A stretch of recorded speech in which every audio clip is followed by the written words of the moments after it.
నమస్తే, welcome to I news. నేను హిమ.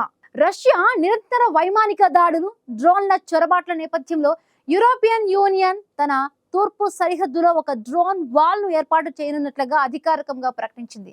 దీని ముఖ్య ఉద్దేశం రెండు విధాలుగా ఉంది. డ్రోన్లను గుర్తించడం, వాటిని సరిహద్దుల్లోనే నిరోధించడం. ఈ వ్యూహాత్మక ప్రాజెక్టుపై చర్చించడానికి Bulgaria, Denmark, Poland, Lithuania, Finland తో సహా మొత్తం 10 దేశాలు సమావేశమయ్యాయి. ఈ నిర్ణయం ఎందుకు తీసుకోవాల్సి వచ్చింది? ఇటీవల EU గగనతలంలో రష్యా డ్రోన్ల చొరబాట్లు ఎంత ఆందోళన కలిగిస్తున్నాయి? ఈ డ్రోన్ వాల్ ఏర్పాటుకు ఉన్న ప్రధాన సవాళ్లేంటి? ఈ పూర్తి వివరాలు ఈ వార్తా వివరణలో చూద్దాం.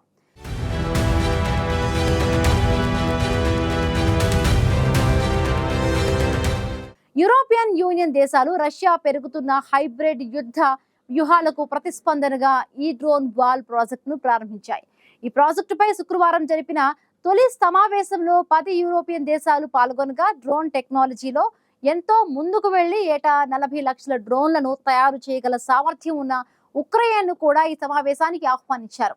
రాబోయే వారంలో కోపెన్హాగన్ లో జరగబోయే EU నాయకుల అనధికారిక సమావేశంలో ఈ అంశంపై మళ్లీ చర్చ జరగనుంది. గత కొన్ని వారాలుగా పోలాండ్ లో ఏకంగా 19 రష్యన్ డ్రోన్లు చొరబడగా, కోపెన్హాగన్ ఎయిర్పోర్ట్ లో డ్రోన్ల కారణంగా 4 గంటల పాటు విమాన కార్యకలాపాలు నిలిచిపోయాయి. ఈ నేపథ్యంలో డెన్మార్క్ ప్రధాని ఈ సంఘటనల వెనుక రష్యా పాత్రను పూర్తిగా తోసిపుచ్చలేమని పేర్కొనగా, ఆ దేశ రక్షణ మంత్రి దీన్ని హైబ్రిడ్ దాడిగా అభివర్ణించారు.